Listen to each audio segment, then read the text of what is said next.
मानवा के स्टार्टिंग में हमें दिखाया जाता है एक अर्थ के पिक्चर को, जहां नरेटर कहता है कि 3 साल पहले अर्थ में सडनली जो है स्पिरिचुअल एनर्जी का रिवाइवल हुआ, जहां लोग जो है वो तेजी से स्पिरिचुअल एनर्जी का खोज करने लगे। एज ए रिजल्ट वहां क्या हुआ, बहुत सारे सुपर ह्यूमंस एबिलिटीज और कुछ प्रोटेक्टिंग पीपल और कुछ हीरोज का जन्म हुआ। फिर हमें सीन शिफ्ट करके एक डिस्ट्रक्शन का पिक्चर दिखाया जाता है, जहाँ बिल्डिंग जो है वो डिस्ट्रॉय हो जाते हैं, और तभी हमें एमसी का पिक्चर दिखाया जाता है और एमसी कहता है कि लीन, ये क्या हो रहा है मेरे साथ। वहाँ एक लड़की जिसका नाम लीन रहता है वो एमसी को मार दी हुई रहती है। वो कहती है कि तुम अभी तक नहीं मरे। तभी हमें एक न्यू कैरेक्टर को दिखाया जाता है और वो कहता है ये प्ले टाइम अब फाइनली ओवर हो चुका है।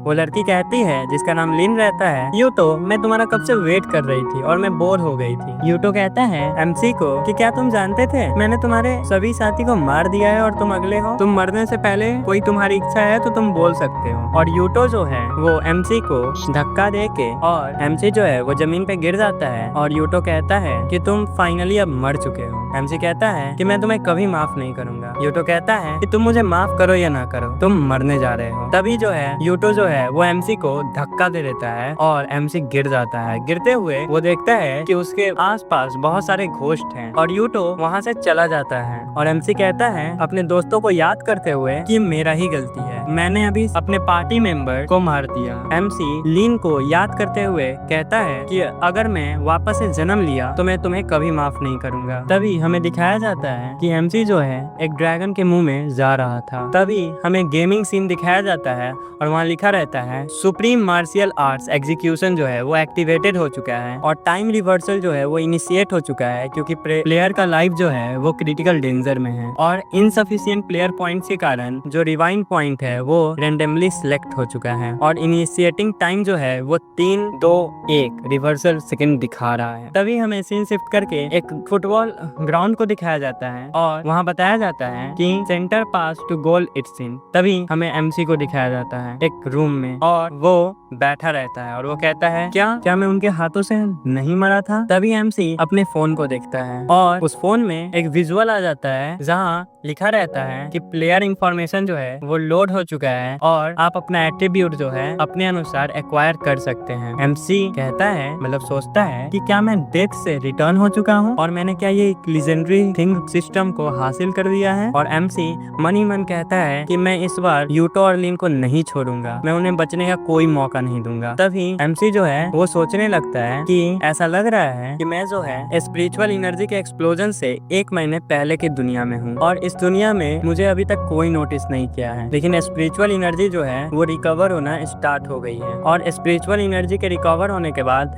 सिर्फ ह्यूमंस ही नहीं, एनिमल्स और प्लांट्स जो है वो दोनों स्टिमुलेट हो जाएंगे और इनको कोई खा के कोई सुपर ह्यूमंस का पावर भी गेन कर लेगा और वेदर जो है, जो मौसम जो है वो भी अफेक्ट हो जाएगा। और अगर मैंने इन पावर्स को गेन कर लिया तो मैं और भी स्ट्रॉन्ग हो जाऊंगा और इसके लिए मुझे 1 महीने का टाइम लगेगा। तभी जो है एमसी वहाँ सिस्टम इंट्रोडक्शन को टैप कर देता है और मन ही मन कहता है कि चलो देखते हैं इस फंक्शन में क्या है। वहाँ पे लिखा रहता है कि आपका सुप्रीम मार्शियल आर्ट्स में वेलकम है और आप अपने अनुसार, आपके पास 4 फीचर्स है और उसमें आप किसी में भी टैप करके आप जान सकते हैं। एमसी जो है वो फायर एट्रीब्यूट को टैप कर देता है। तभी वहाँ बताया जाता है कि एट्रीब्यूट स्किल्स जो है वो प्रिपेयर होने लगा है और आप कुछ देर रुक जाइए।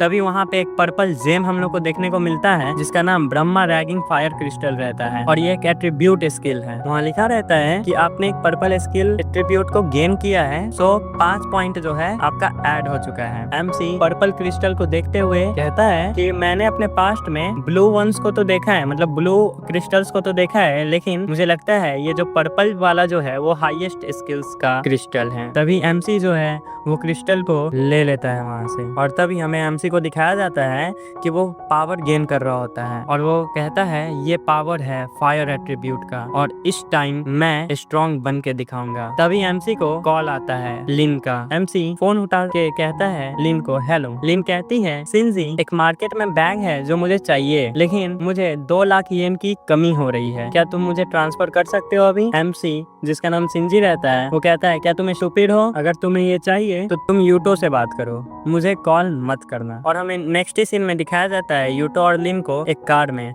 जहाँ लिन जो है वो बात ही कर रही होती है सिंजी से, मतलब एमसी से। लिन कहती है इसके साथ क्या हुआ है और ये ऐसे बिहेव मेरे साथ क्यों कर रहा है। यूटो कहता है कि तुमने उसे फोन ही क्यों किया। लिन कहती है मैं नहीं समझ पा रही हूँ कि वो क्या करना चाह रहा है। तभी लिन कहती है यूटो को कि एक तुम ही हो जो मेरी हेल्प कर सकते हो। यूटो कहता है कि तुम उसके गुड साइड को मत देखो। यूटो बोलता है तुम मुझे वो आउटफिट दिखाओ जो तुमने पहले खरीदा था, जब तुम चेंज करना और उसे बदल के आना तब मुझे दिखाना, ओके। लिन कहती है ओ यूटो स्टॉप इट, ऐसे मत बोलो। तभी हमें एमसी को दिखाया जाता है और वो कहता है कि अगर मैं कुछ दिन पहले ही रीइंकार्नेटेड हो जाता, मतलब अवतार ले लेता कुछ दिन पहले, तो मैं पता लगा सकता था कि वो किस हॉस्पिटल में थी। मैंने पहले ही 3 हॉस्पिटल को चेक कर चुका है। तभी एमसी एक लड़की से मिलता है जिसका नाम मीका रहता है और वो मीका कहती है मैं सोची थी मैं बीमार हूँ, लेकिन मेरे डैड मेरे लिए चाहते थे कि वो मैं अच्छा खाना खाऊं। एमसी कहता है मीका इस समय मैं ही तुम्हें सिर्फ प्रोटेक्ट नहीं कर रहा हूँ, लेकिन कुछ स्पिरिचुअल एनर्जी भी है जो तुम्हें प्रोटेक्ट कर रही है। तभी हॉस्पिटल का सीन हमें दिखाया जाता है। तभी डॉक्टर्स कहते हैं यह क्या हो रहा है और कोई भी वाइटल्स नॉर्मल नहीं है और उसका बॉडी टेम्परेचर काफी हाई हो चुका है, मुझे उसे पहले चेक करना पड़ेगा। तभी हमें डॉक्टर ली को दिखाया जाता है और एक आदमी को दिखाया जाता है। वो कहता है कि प्लीज डॉक्टर ली मेरे डॉटर को बचा लीजिए। वो डॉक्टर कहता है कि मुझे पहले उसका पल्स चेक करना पड़ेगा। डॉक्टर ली कहते हैं क्या तुम्हारी बेटी कुछ दिनों से कहीं पे थी। वो आदमी कहता है कि पिछले महीने वो आइसलैंड गई थी अपने यूनिवर्सिटी के एनुअल फंक्शन को सेलिब्रेट करने के लिए और वो वापस आई पिछले सप्ताह और तब से ये हो चुका है। डॉक्टर ली कहता है कि पहले से इसके बॉडी में ये एनर्जी बहुत सारा जमा हो चुका है, मुझे इसे ये एनर्जी को निकालना पड़ेगा यंग एनर्जी के मदद से। मैं कुछ तुम्हें मेडिसिन प्रेस्क्राइब करता हूँ और तुम मुझे अभी ले आओ और तुम ध्यान रखना कि वो जो पेशेंट है वो इसे प्रॉपरली टेक करे, मतलब ले, बिना प्रॉपर ट्रीटमेंट के कुछ ज्यादा ही लेट हो जाएगा। वो आदमी कहता है thank you doctor Lee. Doctor Lee कहता है कि मैं सिर्फ अपना जॉब कर रहा हूँ और उसका रिकवरी उसी पे डिपेंड करता है। तभी वहाँ पे एमसी आ जाता है। वो कहता है वेट अ मोमेंट। तभी वो आदमी कहता है तुम कौन हो। पीछे से एक और आदमी जो कि कहता है क्या तुम डॉक्टर ली के नर्स हो। डॉक्टर ली कहते हैं नहीं ये मेरा कोई नर्स नहीं है। तभी कुछ डॉक्टर्स आते हैं और एमसी को जो है वो बाहर निकालते हैं। वो कहते हैं बाहर वाले यहाँ पे अलाउड नहीं है, क्या तुमने देखा नहीं, नो विजिटर साइन। एमसी कहता है कि मिस्टर मात्सुमोटो तुम्हारी बेटी कोई बीमार नहीं है, वो एक आइस एट्रीब्यूट स्पिरिचुअल एनर्जी के साथ जूझ रही है। अगर आप केयरफुल नहीं होते हो तो वो सिर्फ उसके बॉडी को डैमेज नहीं करेगा लेकिन उसके अपने फ्यूचर से भी उसे छीन लेगा। तभी कुछ डॉक्टर कहते हैं क्या तुम कुछ ज्यादा ही कॉमिक्स नहीं पढ़ते हो। वो कहते हैं कि जल्दी इसे बाहर निकालो। तभी डॉक्टर ली कहते हैं वेट। डॉक्टर ली कहते हैं एमसी को कि तुम आइस एट्रीब्यूट स्पिरिचुअल एनर्जी के बारे में कैसे जानते हो और तुम कौन हो। तभी एमसी कहता है कि मैं कौन हूँ इसके बारे में फिक्र मत करो, मीका कैसे ठीक होगी इसके बारे में फिक्र करो। डॉक्टर लिन कहते हैं कि अगर तुम्हें पता है तो तुम्हारे पास सॉल्यूशन जरूर होना चाहिए। एमसी कहता है 2 ग्राम गिंगर, 2 ग्राम एकोनाइट, 5 ग्राम सिनामोन और 1 ग्राम कॉन्डनोप्सिस। तभी कुछ नर्स जो है वो चौंक जाते हैं और वो कहते हैं क्या ये वही नहीं है जो डॉक्टर ली ने प्रिस्क्राइब किया है। तभी कुछ नर्स कहते हैं शायद हो सकता है इसके पास ईस्टर्न मेडिसिन का नॉलेज हो। तभी डॉक्टर ली कहते हैं कि तुम्हारा प्रिस्क्रिप्शन वही है जो मैंने दिया है और इसी से चाइल्ड जो है मतलब मीका जो है वो ठीक नहीं हो सकती। एमसी कहता है कि मैंने अभी पूरा मेडिसिन का नाम नहीं बोला है, एक क्रूशियल मेडिसिन है जो अभी बचा हुआ है। तभी एमसी कहता है स्टार ड्यू फ्लावर, एक ऐसा मेडिसिन जो कि मीका को ठीक कर दे। तभी डॉक्टर ली कहता है कि अगर मैं इसे वो प्रिस्क्राइब करूं तो जो बच्ची है वो तो जरूर उठ जाएगी, लेकिन ये जो स्टार ड्यू फ्लावर है वो इस दुनिया में कहीं नहीं मिलता। तभी कुछ नर्स बोलते हैं क्या इस बच्चे ने जो कहा है क्या वो नॉनसेंस वाली बात नहीं है, और वो कहते हैं कि इसने ये नॉलेज कहाँ से लिया। तभी मीका के पापा कहते हैं डॉक्टर ली कि ये स्टार ड्यू फ्लावर कितने का आता है, मैं उतने पैसे जमा करूंगा और उसे ले आऊंगा। डॉक्टर ली कहता है कि ये कहीं पे मिलता नहीं है, ये कहीं पे ये बिकता नहीं है। इस दुनिया में स्टार ड्यू फ्लावर जो है वो स्टार शेप का होता है, ब्लू कलर का, जिसके पास पेटल सिल्वर्स ब्लू कलर के होते हैं और वो बहुत ब्राइट होता है और ये रात में ये फ्लावर जो है वो एक ग्लो करता है, इसलिए इसका नाम स्टार ड्यू फ्लावर है। और इस स्टार ड्यू फ्लावर के पास इसका जो एक्सट्रैक्ट होता है, मतलब इससे इसको जो पीस के इसको जो मिक्स करके जो बनाया जाता है उसके पास हाई हीलिंग प्रॉपर्टी होती है और ये बहुत जल्द वार्म्स और पेन को जो है वो रिड्यूस कर देता है। डॉक्टर ली कहता है कि मैंने एंशिएंट टेक्स्ट में सिर्फ इसके बारे में पढ़ा है और ये फ्लावर जो है वो अर्थ पे पहले था, बट स्पिरिचुअल एनर्जी के कारण आने के कारण ये अब नहीं है। मीका के पापा कहते हैं नहीं नहीं ये नहीं हो सकता, मेरी बेटी जो है वो ऐसे नहीं जा सकती। एमसी कहता है आपको चिंता करने की कोई जरूरत नहीं है, मैं मीका को बचा लूंगा। डॉक्टर ली कहता है तुम तो ऐसे बोल रहे हो जैसे तुम्हें स्टार ड्यू फ्लावर ला सकते हो? एमसी कहता है हाँ मैं ला सकता हूँ। तभी सभी नर्स चौंक जाते हैं और कुछ डॉक्टर्स भी चौंक जाते हैं। डॉक्टर ली कहते हैं ये इम्पॉसिबल बात है और ये झूठ बोल रहा है। बगल में एक और डॉक्टर कहता है कि आपने जो प्रिस्क्रिप्शन बोला था वो छुपके से ये लड़का सुन रहा था, इसलिए ऐसा कह रहा है। तभी डॉक्टर ली कहता है कि अगर ऐसा है तो ये लड़का स्टार ड्यू फ्लावर के बारे में कैसे जानता है। तभी बगल में जो डॉक्टर रहता है वो कहता है जरूर इसने कोई गेम और मोबाइल पे इसके बारे में देखा होगा। तभी एमसी गेम लोड करता है और वो कहता है कि सिस्टम पॉइंट एक्सचेंज स्क्रीन को ऑन करो। तभी वहाँ पॉइंट स्क्रीन एक्सचेंज जो है वो आ जाता है, खुल जाता है और वहाँ पे ऑप्शन होता है कि आप क्या एक्सचेंज करना चाहते हो। वहाँ एक ऑप्शन रहता है स्टार ड्यू फ्लावर का। एमसी बोलता है स्टार ड्यू फ्लावर मैं एक्सचेंज करना चाहता हूँ और वहाँ पे लिखा रहता है कि एक स्टार ड्यू फ्लावर का कॉस्ट जो है वो 5 पॉइंट्स है।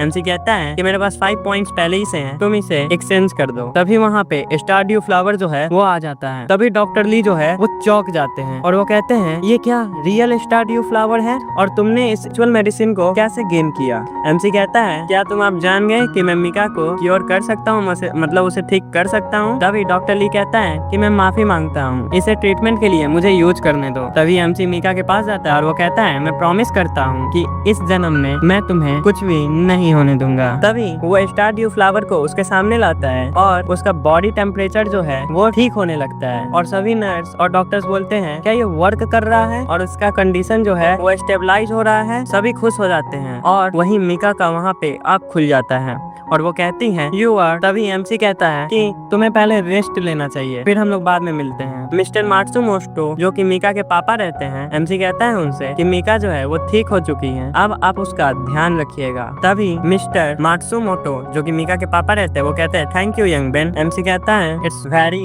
वेलकम। डॉक्टर ली कहते हैं कि क्या होगा कि हम लोग चाय के लिए बैठे। एमसी कहता है नहीं मेरे पास टाइम नहीं है, मुझे कहीं दूसरे जगह जाना है, तो I am sorry. Doctor Lee कहता है इस केस में मुझे कम से कम अपना नाम तो बता दो। तभी एमसी कहता है कि मेरा नाम फूजी सिंजी है। तभी हमें एमसी को एक नेक्स्ट सीन में दिखाया जाता है जहाँ एमसी जो है वो कंप्यूटर यूज कर रहा होता है। एमसी कहता है कि अगर मैं याद कर सकता हूँ तो मैंने पिछले जन्म में एक वेबसाइट देखा था जो कि कल्टीवेशन लेवल्स को एक्सप्लेन करता था। मेरे पिछले जीवन में वहाँ एक स्पिरिचुअल एनर्जी भी थी और जब मैं मारा गया मैं उस समय 3rd लेवल पे था। तभी हमें सीन दिखाया जाता है वाटर का जहाँ बहुत सारी मछलियाँ दिखती है और एक पेड़ भी दिखता है और वहाँ एमसी जो है वो मेडिटेशन कर रहा था। तभी एमसी कहता है कि इस जीवन में मैं अपने आप को फुल्ली डिवोट कर लूंगा कल्टीवेशन की तरफ और मैं वर्जिन लेवल को पा के रहूंगा। फिर सीन शिफ्ट कर दिया जाता है और हमें एक बिल्डिंग को दिखाया जाता है और वहाँ कहा जाता है कि डॉक्टर ली क्या ये सही है कि तुमने एक यंग मैन के साथ मिले थे और वो स्टार ड्यू फ्लावर भी था उसके पास और उसके पास स्पिरिचुअल एनर्जी भी था। डॉक्टर ली कहते हैं हाँ ऐसा ही है। तभी वो लड़की जो है जो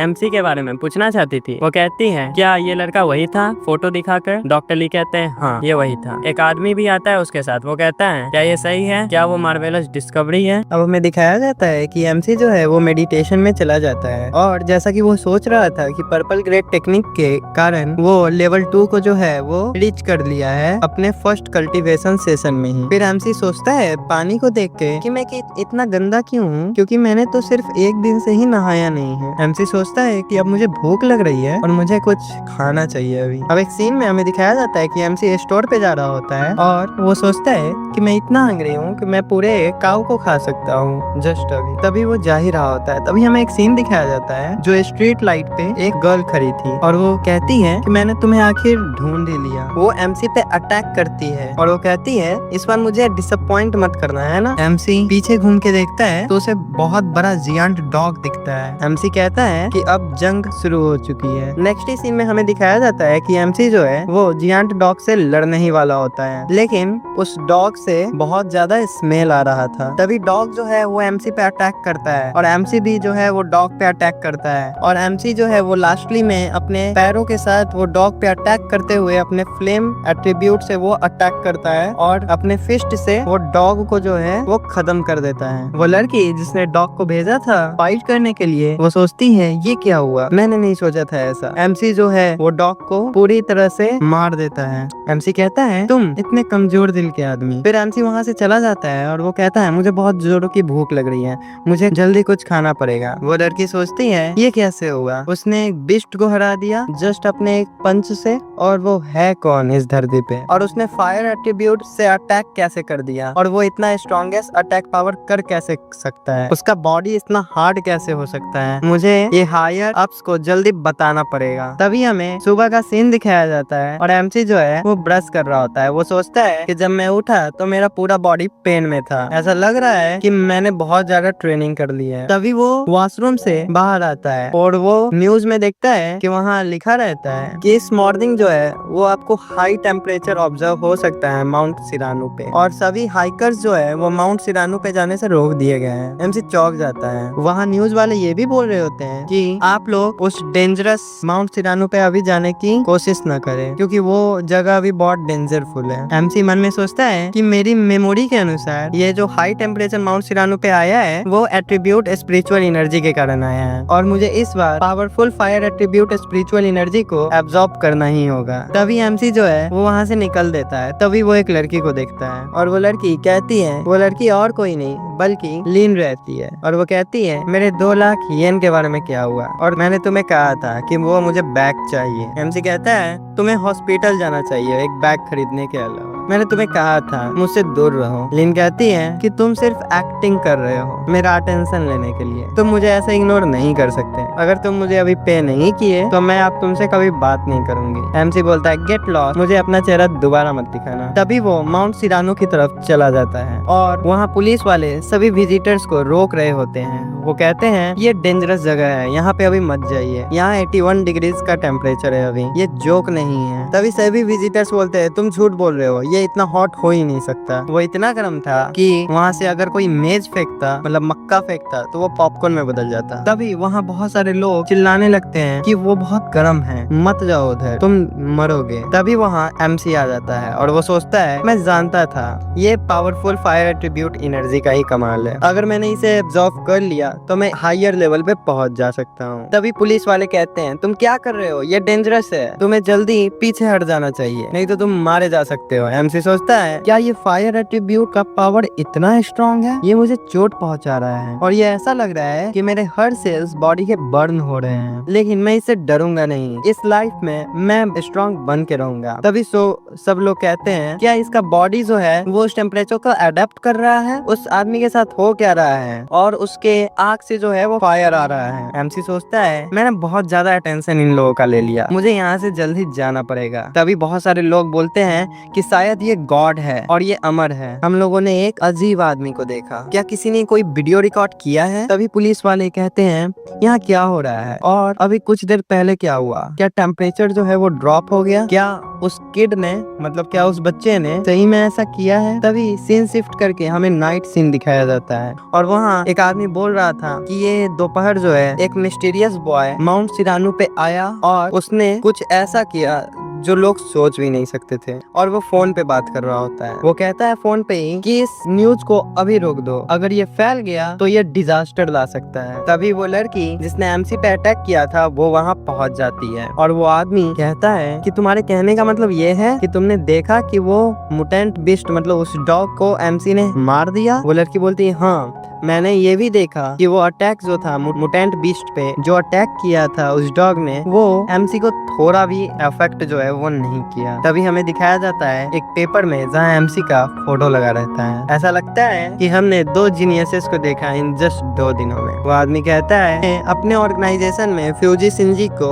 इन्वॉल्व करना पड़ेगा, और वो आदमी कहता है मैं जा रहा हूँ सिंजी से मिलने मतलब एमसी से मिलने। वो लड़की कहती है ठीक है सर। तभी हम देख रहे होते हैं एक रूम में एमसी जो है वो फिर से मेडिटेशन कर रहा होता है और वो सोचता है वाकई में मैंने लेवल 2 जो है वो रीच कर लिया। तभी वो अपना फोन निकालता है और वो देखता है वहाँ लिखा रहता है आपने एक नया एट्रीब्यूट स्लॉट को है जो है वो गेन कर लिया है और आप अपना एक नया एट्रीब्यूट जो है वो चुन सकते हैं, मैजिक इन्फ्यूजन फीचर अनलॉक्ड, और आप अपने इंटरनल एट्रीब्यूट को आप एक वेपन की तरह यूज कर सकते हैं, और अगर मैं दूसरे वर्ड्स में कहूँ तो मैं अपना एक पर्सनल वेपन ले सकता हूँ। एमसी सोचता है वाओ दैट इज ग्रेट, मैं पहले इस वेपन का यूज करूंगा। तभी दरवाजे पे कोई आता है और वो और कोई नहीं बल्कि वो आदमी ही रहता है उस लड़की के साथ। एमसी सोचता है कि इतनी रात में कौन आया है मेरे पास। एमसी बोलता है तुम लोग कौन हो, और वो आदमी और वो लड़की के साथ आता है और वो आदमी कहता है डिस्टर्ब करने के लिए मैं माफी चाहता हूँ, मैं लियो जिंगू हूँ, chairman of the spiritual energy cultivation association. मतलब इस आदमी का नाम